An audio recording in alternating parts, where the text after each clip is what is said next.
प्रिय विद्यार्थियों, आज हम चर्चा करेंगे एमए फाइनल का 5th पेपर आधुनिक और समकालीन राजनीतिक सिद्धांत। इस पे आज का हमारा जो टॉपिक है वो है आधुनिक राजनीतिक सिद्धांत की जो वर्तमान प्रवृत्तियां हैं उसमें ये परंपरागत से आधुनिकता की ओर कैसे परिवर्तन हुआ या परंपरागत से आधुनिकता की ओर राजनीतिक सिद्धांत का विकास कैसे हुआ। राजनीति शास्त्र के स्वरूप, क्षेत्र आदि के संबंध में दो विचारधाराओं में हमेशा द्वंद्व रहा। वो दो विचारधारा कौन सी थी? एक थी परंपरागत विचारधारा और दूसरी थी आधुनिक या समकालीन विचारधारा। परंपरावादी विचारधारा के अनुसार राजनीति शास्त्र में उन सभी विषयों को सम्मिलित किया जाता है जिनके संबंध में प्लेटो, अरस्तु, हॉब्स, लॉक, रूसो, बेंथम, मिल, ग्रीन, हीगल, मार्क्स आदि प्रमुख राजनीतिक शास्त्रियों ने लिखा है। परंपरागत दृष्टिकोण के अनुसार राजनीति विज्ञान का क्षेत्र मुख्यतः तीन बातों पर जोर देता है या तीन बातों से संबंधित है। पहला है राजनीतिक दर्शन, दूसरा है राजनीतिक संस्थाओं का विवरण, तीसरा है सीमित रूप में तथ्यों की खोज करना। राजनीतिक दृष्टिकोण की जो अध्ययन पद्धतियां हैं वह ऐतिहासिक, दार्शनिक, वर्णनात्मक, औपचारिक, वैधानिक और संस्थागत रही। जैसा कि हम सभी जानते हैं कि जो परंपरागत दृष्टिकोण है उसमें राजनीतिक जो दार्शनिक पद्धति है उस पर जोर दिया गया। जैसे कि आपने बीए फर्स्ट ईयर में पढ़ा होगा, दार्शनिक पद्धति क्या होती है? दार्शनिक पद्धति होती है कि पहले हम किसी चीज़ की कल्पना कर लेते हैं और फिर उस कल्पना को साकार करने का प्रयास करते हैं। और दार्शनिक पद्धति की जो शुरुआत है वो हमें प्लेटो की पुस्तक रिपब्लिक और थॉमस मोर की पुस्तक में देखने को मिलती है। ऐतिहासिक पद्धति जो है वो हमें मैकियावेली और बोधा आदि विचारकों के जो ग्रंथ है उनमें देखने को मिलती है। ऐतिहासिक पद्धति का मतलब है कि हम राजनीतिक घटनाओं का अध्ययन इतिहास के साथ जोड़कर करना। इसीलिए कहा गया है कि इतिहास राजनीति विज्ञान की प्रयोगशाला है। तुलनात्मक पद्धति जिसका प्रयोग अरस्तु ने किया। अरस्तु ने अपनी पुस्तक पॉलिटिक्स में 158 संविधानों का वर्गीकरण करके क्रांति और क्रांति के जो कारण हैं उनको स्पष्ट किया। विधि पद्धति का प्रयोग विलोबी, डिग्विग आदि विचारकों ने किया। हम देखते हैं कि जो परंपरागत दृष्टिकोण में जिन अध्ययन पद्धतियों पर जोर दिया वो सभी जो पद्धतियां थी वो केवल औपचारिक, वैधानिक और संस्थागत ही रही। परंपरागत दृष्टिकोण और विश्लेषण की जो पद्धतियां थी उनके आधार पर जो परिणाम निकले उसमें जो 20वीं शताब्दी के प्रमुख जो राजनीतिक विचारक थे उन्होंने अपने आप को असंतुष्ट अनुभव किया और इस असंतुष्ट के परिणाम स्वरूप उन्होंने राजनीति शास्त्र में विश्लेषण की नई पद्धतियों की खोज निकालने का कार्य प्रारंभ किया और राजनीति शास्त्र में एक नए अध्याय या एक नए आयाम को ढूंढे जाने लगा या उसकी खोज की जाने लगी। वर्तमान शताब्दी के तीसरे दशक में ये विचार बल पकड़ने लगा कि राजनीति शास्त्र को एक अंतरशास्त्रीय विज्ञान बनाना चाहिए। उसे व्यवहारवादी चश्मे से देखा जाने लगा और विश्लेषण की नई नई पद्धतियों को खोज निकालने का कार्य प्रारंभ किया। उनका मुख्य उद्देश्य एक ऐसी अध्ययन पद्धति की खोज करना था जिसके द्वारा राजनीतिक घटनाओं का अवलोकन और परीक्षण कर राजनीति शास्त्र के अंतर्गत अनुभव जय सिद्धांतों का प्रतिपादन किया जा सके। राजनीतिक व्यवहारवादियों का जन्म हुआ, जिसने द्वितीय महायुद्ध के बाद तेजी से लोकप्रियता प्राप्त की और आज अधिकांश राजनीति विचारक राजनीति शास्त्र के व्यवहारपरक स्वरूप पर ही बल देते हैं। इस अध्ययन के अंतर्गत संरचनात्मक, प्रक्रियात्मक, व्यवहारपरक, निर्णय निर्माण, राजनीतिक संप्रेषण आदि नए नए दृष्टिकोण विकसित हुए। यानी कि जब परंपरागत जो अध्ययन पद्धति थी उनसे जब राजनीति शास्त्री 20वीं शताब्दी में अपने आप को असंतुष्ट अनुभव करने लगे तो उन्होंने आधुनिक प्रवृत्तियों को अपनाया और आधुनिक प्रवृत्तियों में उन्होंने कहा कि हमें राजनीति विज्ञान का अध्ययन जो है वो मानवीय क्रियाओं के संदर्भ में उसका अध्ययन करना है। मानवीय क्रियाओं से यह मतलब है कि हम राजनीति विज्ञान में केवल व्यक्ति के एक ही पक्ष यानी राजनीतिक पक्ष का अध्ययन नहीं करेंगे, व्यक्ति के समस्त पक्ष, चाहे वो सामाजिक हो, चाहे वो आर्थिक हो, इन सब का अध्ययन हम करेंगे।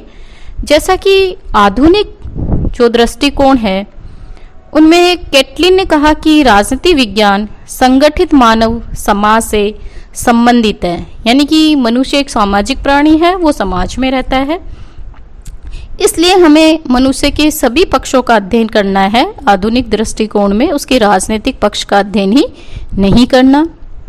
आधुनिक दृष्टिकोण के जो विचारक है वो राजनीति विज्ञान को शक्ति का विज्ञान मानते हैं और उन्होंने कहा कि हमें राजनीति विज्ञान को और अधिक वैज्ञानिक विषय बनाना है। जैसा कि कैटलिन ने कहा कि राजनीति विज्ञान को शक्ति का विज्ञान माना।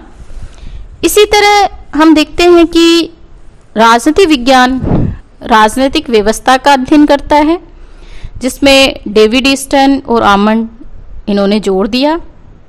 राजनीति विज्ञान के जो आधुनिक विद्वान हैं उन्होंने निर्णय प्रक्रिया का अध्ययन करने पर जोर दिया।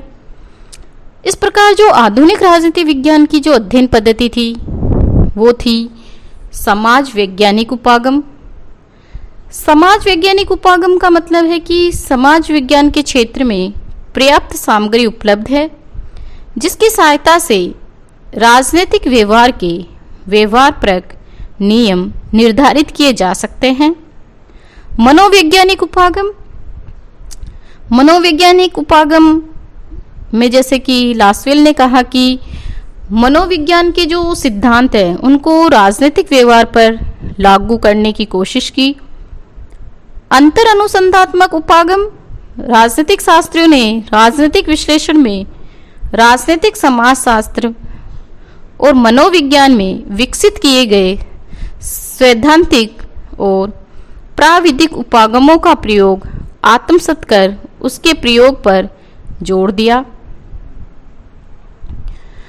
व्यवहारवादी उपागम, व्यवहारवादी उपागम में उन्होंने तालिका, ग्राफ, सांख्यिकी, गणितीय मॉडल आदि को अपनाने पर जोर दिया।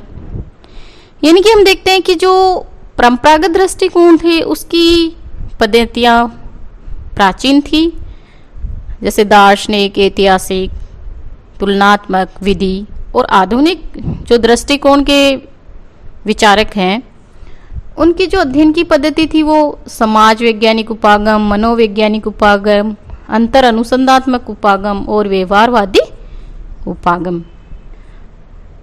परंपरागत जो दृष्टिकोण है उससे आधुनिक दृष्टिकोण की तरफ जब वैज्ञानिकों ने सोचना प्रारंभ कर दिया तो जो डेविड ईस्टन है उसका विशेष योगदान रहा। डेविड ईस्टन के द्वारा ही जब व्यवहारवाद का उदय हुआ और व्यवहारवाद से जब वो असंतुष्ट थे तो उन्होंने इसकी प्रतिक्रिया में उत्तर व्यवहारवाद का अध्ययन या उत्तर व्यवहारवादी दृष्टिकोण का प्रतिपादन किया। सरकार और राजनीतिक संबंधी सभी घटनाओं को मानव व्यवहार के रूप में व्यक्त करना आज के व्यवहारवादियों का मुख्य उद्देश्य है।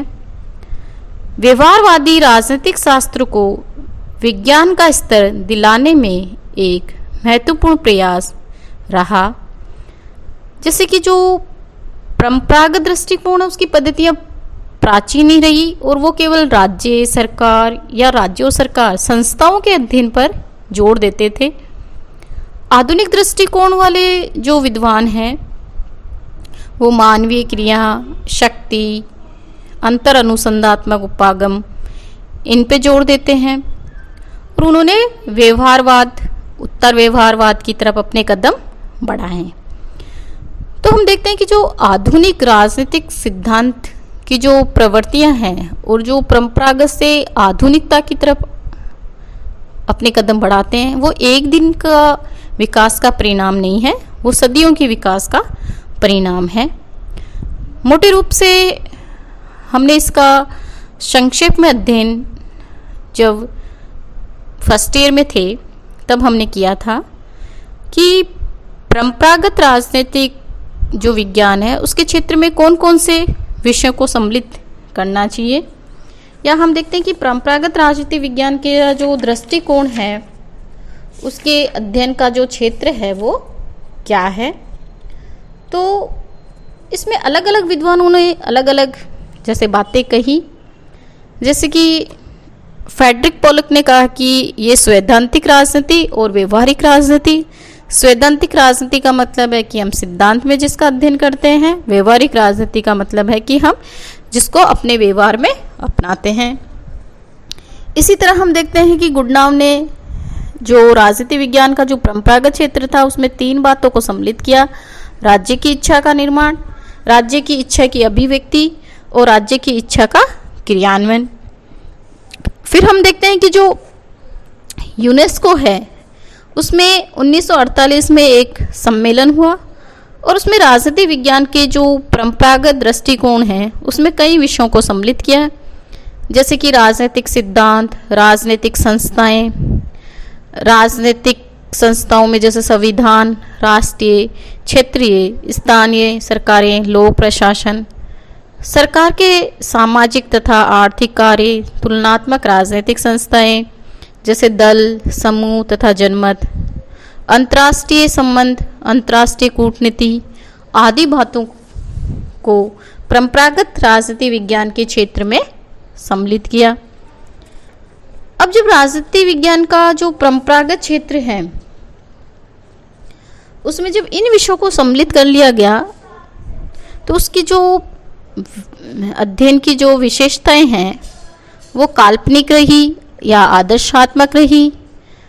उन्होंने नैतिकता और राजनीतिक मूल्यों पर जोर दिया। उन्होंने राज्य को एक नैतिक संस्था माना और उन्होंने कानूनी औपचारिक संस्थाओं के अध्ययन पर बल दिया। उनकी जो अध्ययन का क्षेत्र था वो बहुत संकुचित था और वो दर्शन शास्त्र से प्रभावित रहा और उन्होंने व्यक्तिनिष्ठ अध्ययन पर ही जोर दिया।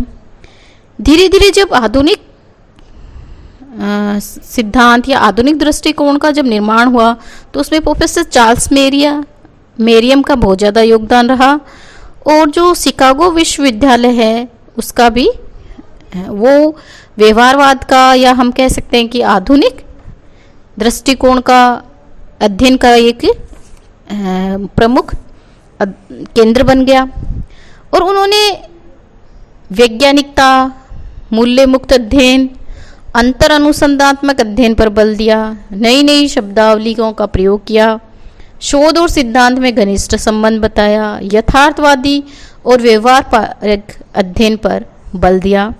जैसे कि कल हमने चर्चा करी थी कि राजनीतिक सिद्धांत का अभिप्राय और परिभाषाओं पर, जो संपूर्ण व्यवस्था है राजनीति विज्ञान में, उस संपूर्ण व्यवस्था का अध्ययन, या हम कह सकते हैं कि जो राजनीति विज्ञान है उसमें विषय से, किसी भी विषय से संबंधित जो संपूर्ण विचार व्यवस्था है उसको हम क्या कहते हैं? सिद्धांत। तो परंपरागत से ये आधुनिकता की तरफ आया, आधुनिकता से ये व्यवहारवाद, व्यवहारवाद से ये उत्तर व्यवहार तक आया। तो जो आधुनिक राजनीतिक सिद्धांत है वो धीरे धीरे इनका विकास हुआ और विकास से ये अपने मूल स्वरूप में आए। आज के लिए इतना ही। धन्यवाद।